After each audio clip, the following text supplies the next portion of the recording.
Mapagpalang araw po sa inyong lahat. Ngayon po ay araw ng Linggo, 8 ng Marso. Pakinggan po natin ngayon ang mabuting balita ng Panginoon. Pagbasa mula sa aklat ng Exodo. Noong mga araw na iyon, talagang uhaw na ang mga Israelita. Kaya sinumbatan nila si Moises. Inialis mo ba kami sa Ehipto para patayin sa uhaw, pati mga anak namin at mga hayop? Kaya taimtim na nanalangin si Moises sa Panginoon. Ano ang gagawin ko sa mga taong ito? Ibig na nila akong batuhin. Sumagot ang Panginoon. Magsama ka ng ilang pinuno ng sambahayan ng Israel at mauna kayo sa mga Israelita. Dalhin mo ang iyong tungkod na inihampas mo sa ilog at lumakad na kayo. Hihintayin ko kayo sa ibabaw ng malaking bato sa Horeb. Hampasin mo ito at bubukal ang tubig na maiinom ng mga tao. Gayon nga ang ginawa ni Moises. At ito ay nasaksihan ng mga kasama niyang lider ng Israel. Ang lugar na iyon ay pinangalanan nilang Masa at Meriba dahil sa dooy nagtalo-talo ang mga Israelita at sinubok nila ang Panginoon. Ang pinagtalunan nila ay kung pinapatnubayan sila ng Panginoon o hindi. Ang Salita ng Diyos. Salamat sa Diyos.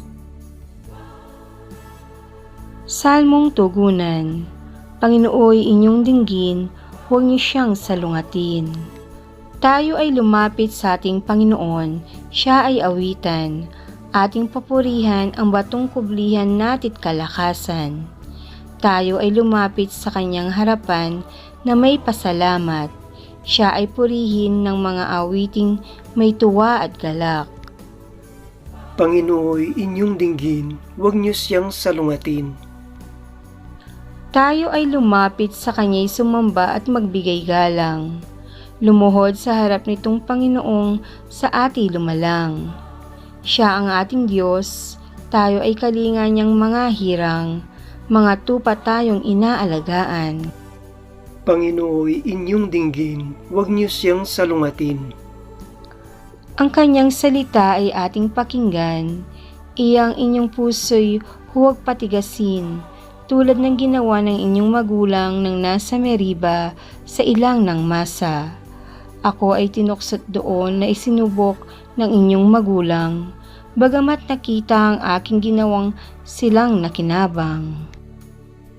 Panginooy inyong dinggin, huwag niyo siyang salungatin. Pagbasa mula sa sulat ni Apostol San Pablo sa mga taga-Roma. Mga kapatid, yamang napawalang sala na tayo dahil sa pananalig sa ating Panginoong Jesucristo. Sa pamamagitan niya'y mayroon na tayong kapanatagan sa harapan ng Diyos. Sa pamamagitan nga niya'y tinatamasa natin ang kagandang loob ng Diyos at lubos tayong nagagalak sa ating pag-asa na makakasama sa kanyang kaluwalhatian. Hindi tayo nabigo sa ating pag-asa sapagkat ang pag-ibig ng Diyos ay ibinuhos sa ating mga puso sa pamamagitan ng Espiritu Santo na ipinagkaloob na sa atin. Sapagkat noong tayo'y mahihina pa, namatay si Kristo sa takdang panahon para sa mga makasalanan.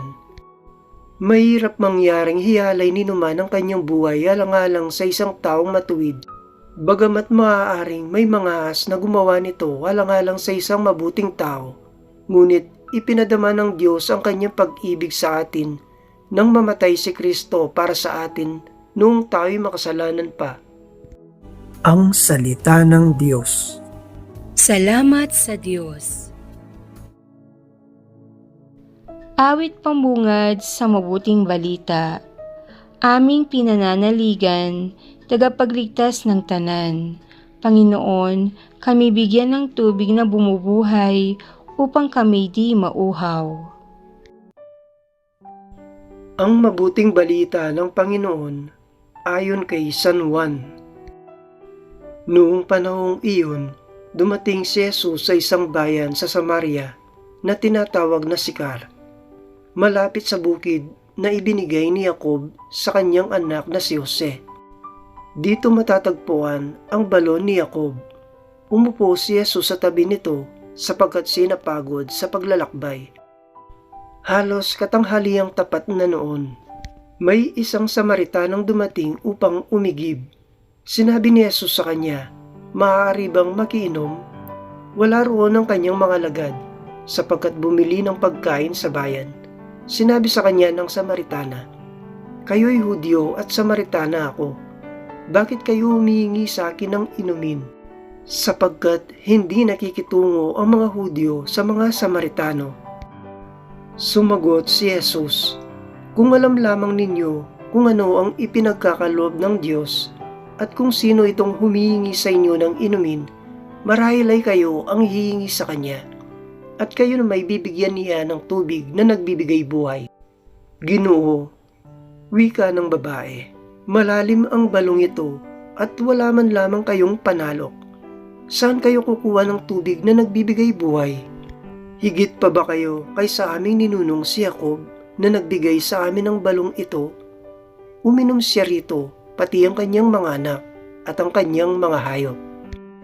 Sumagot si Jesus, "Ang inumin ng tubig na ito'y muling mauuhaw. Ngunit ang uminom ng tubig na ibibigay ko ay hindi na muling mauuhaw.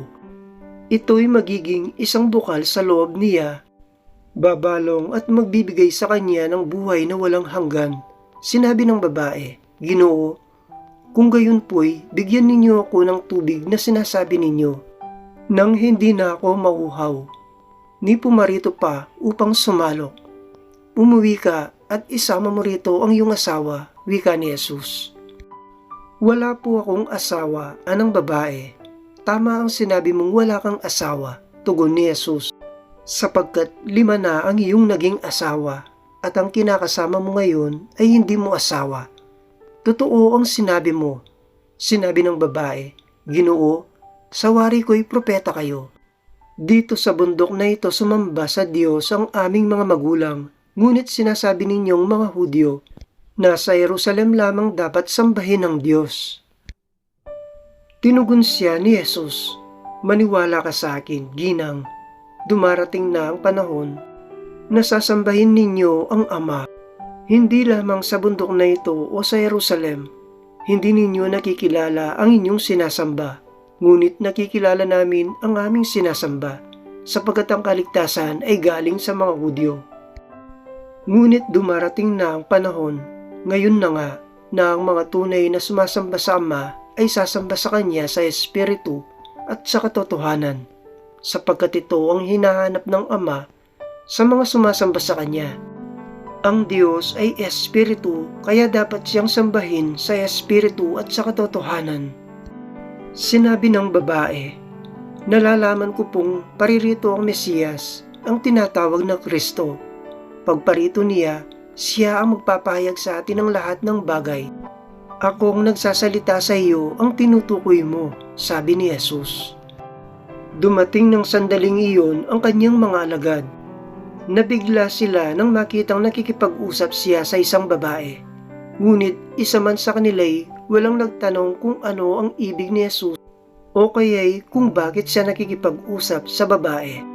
Iniwan ng babae ang kanyang banga, bumalik sa bayan at sinabi sa mga taga roon, "Hali kayo, tingnan ninyo ang taong nagsabi sa akin ng lahat ng ginawa ko. Siya na kaya ang Kristo?" Kaya't lumabas sila ng bayan at nagpunta kay Jesus. Samantala, makailang ulit na sinabi sa kanya ng mga alagad, "Rabay, kumain na po kayo." Ngunit sumagot siya, "Ako'y may pagkain hindi ninyo alam." Kaya't nag-usap-usap ang mga alagad. May nagdala kaya sa kanya ng pagkain? Sinabi sa kanila ni Jesus, "Ang pagkain ko'y ang tuparin ang kalooban ng nagsugo sa akin, at ganapin ang ipinagagawa niya. Hindi ba sinasabi ninyo, 4 na buwan pa at anihan na? Sinasabi ko sa inyo, masdan ninyo ang mga bukid, hinog na at handa ng anihin. Ang gumagapas ay tumatanggap ng upa at nagtitipon ng bunga para sa buhay na walang hanggan. Kaya't magkasamang nagagalak ang nag-aasik at ang nag-aani. Kaya totoo ang kasabihang iba ang nag-aasik at iba naman ang nag-aani. Sinugo ko kayo upang anihin ang hindi ninyo iniasik. Nagpagalang iba at kayo ang nag-aani sa kanilang pinagpagalan. Maraming Samaritano sa bayang yaon ang sumampalataya kay Jesus dahil sa patutuong ito ng babae. Sinabi niya sa akin ang lahat ng aking ginawa. Kaya't paglapit ng mga Samaritano kay Jesus, iniling nila na tumigil muna siya roon at nanatili siya roon ng 2 araw. At marami pang sumampalataya nang mapakinggan siya.